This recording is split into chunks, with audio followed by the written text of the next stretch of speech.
Magandang araw guys. Ah, Samahan niyo ako mag-fishing ngayong araw. Nandito po tayo sa Lake Minnewaska dito sa Morden sa Manitoba, Canada. Ito yung place. Ayan. Medyo mahirap nga lang yung pwesto natin guys, medyo madamo. So, medyo mahirapan tayo dito maghagis ng pamingwit. So, ayan, assemble na natin yung ating pamingwit.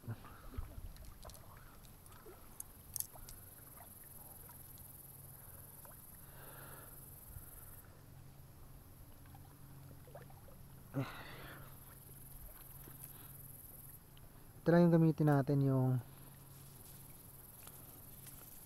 ultralight nating pamingwit kasi hagis-hagis lang tayo guys. So umpisan nga natin sa lure na to. Ito yung pinaka-paborito kong lure sa lahat ng meron akong lure. Yan yun.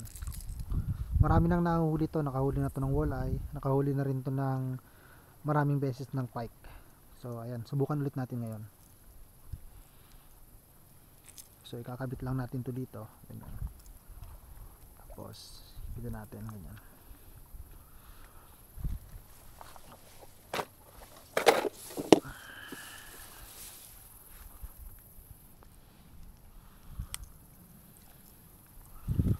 So ayan, medyo tama-tama, makulimlim yung panahon, hindi gaanong mainit kaya hindi tayo masyadong mabibilad. So ayan, marumi masyado yung madamo, masyado yung ano. Basahin ko muna yung, ang ginagawa ko, binabasa ko muna tong aking sinulid kasi pag tuyong-tuyo siya, nililipad ng hangin, nagbubuhol-buhol agad itong sinulid ng pamingwit ko. Kaya binasa ko muna. Ayan. Unang hagis. Ayan, layo-layo ang inabot.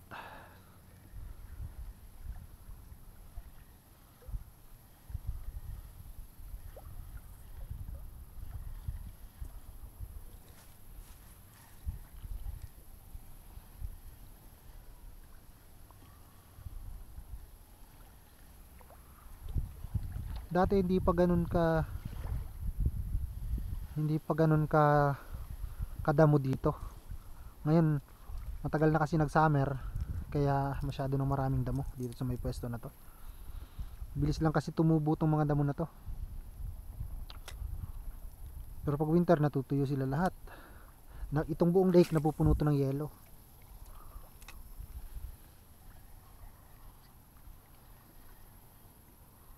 Mukhang kahit sa ilalim madamo din.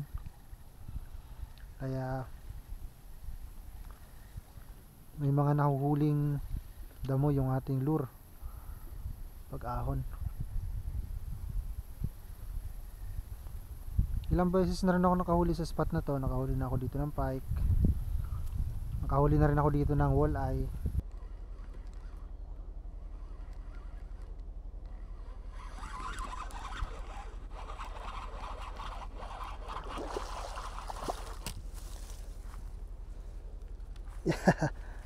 Walleye.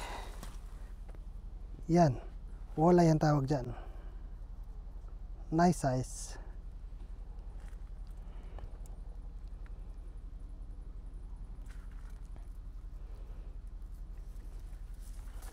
So hindi tayo na zero, meron tayong walleye. Ang gusto ko mahuli dito crappie, pero ni minsan di pa ako nakahuli ng crappie dito.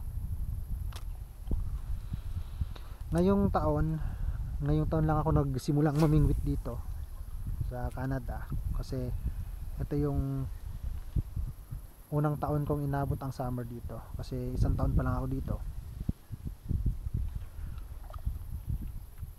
Dito nga pala guys sa Canada, kapag ka namimingwit, kailangan po natin kumuha ng lisensya. Pati yung pamimingwit dito may lisensya. Kaya pag nahuli tayo, may mga nag-iikot na mga pulis or minsan ranger, nagche-check ng lisensya sa mga namimingwit. Malaki ang multa sa walang lisensya, kaya mahalaga na mayroong lisensya. Ayan, oh, sumabit agad yung lure ko. Oops, babaon pag pinersa ko.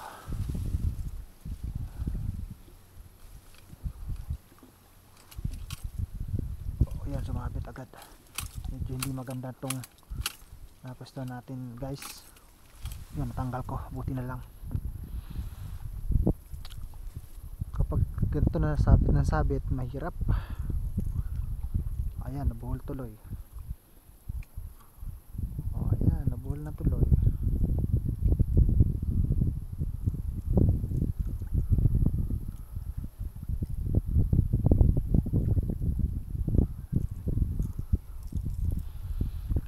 Yung multa sa walang lisensya, guys, medyo malaki. Nasa kulang-kulang $300 yung multa kapag nahuli ka ng namimingwit ng walang lisensya. Kaya importante na meron tayong lisensya.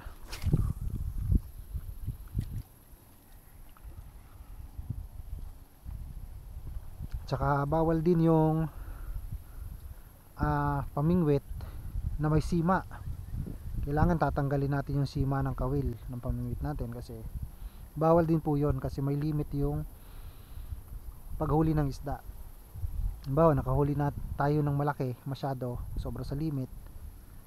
Pag nasima, may posibilidad na hindi makasurvive yung isda pag pinakawalan ulit natin. Kaya bawal yung may sima. Kasi syempre, yung sima, delikado rin yun sa mismong namimingwit. Kapag tayo mismo nasima ng pamingwit natin na mayroong sima, ay siguradong masakit pag tatanggalin natin. Tulad ng walang sima, ay mabilis lang tanggalin. Kaya ayos lang din sa atin yun na walang sima, for safety lang, for safety din.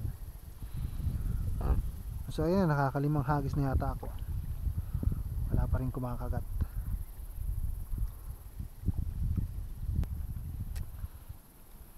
Dito pag namimingwit sa Canada, guys, napakaraming mga rules. Katulad nga nun, kailangan may lisensya, bawal may sima, bawal din ang dalawang pamingwit. Na kunwari, ang pamingwit mo, isa yung may pain na kunwari bulate, tapos yung isa ganto, hinahagis-hagis mo, bawal yon. Tsaka bawal din yung unattended na pamingwit. Halimbawa, yung pamingwit mo is nakalagay lang, kung tawagin sa amin sa Bicol, pahulad, tapos hindi binabantayan, bawal po yun. Kailangan lagi kang attended sa pamingwit mo. May limit din yung size ng isda. Mayroon ding limit yung bilang ng kailangan mo lang hulihin. Kaya maraming kailangan alamin bago mamingwit, kasi malaki ang mga multa kapag ka nahuli sa mga violation of fishing. Kaya dyan sa atin sa Pilipinas, napakasarap mamingwit kasi karamihan dyan dagat, masasarap ang isda. Kaya masarap talaga mamingwit dyan sa atin sa Pilipinas. Daming masasarap na isda sa dagat, marami ding ilog. Kaya magsawa ka talaga sa fishing spot. Dito, ito yung pinakamalapit kong fishing spot na pinakamalapit sa lugar ko. Ito yun. Maabot yung biyahe ng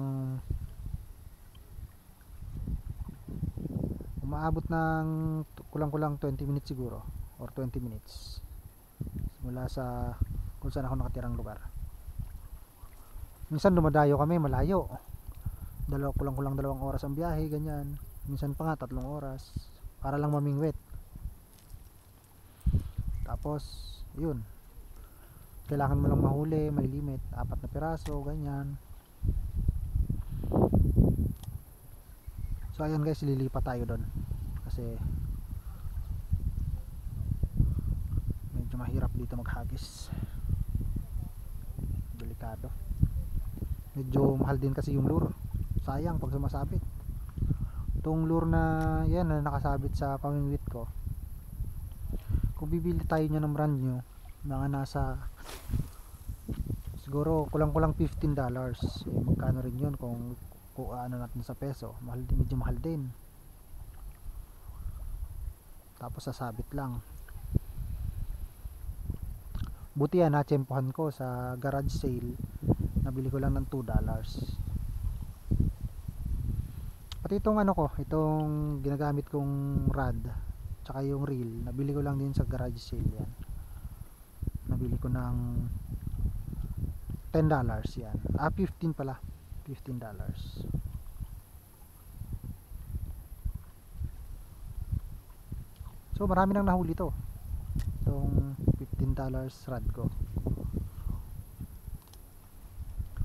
Nakahuli to ng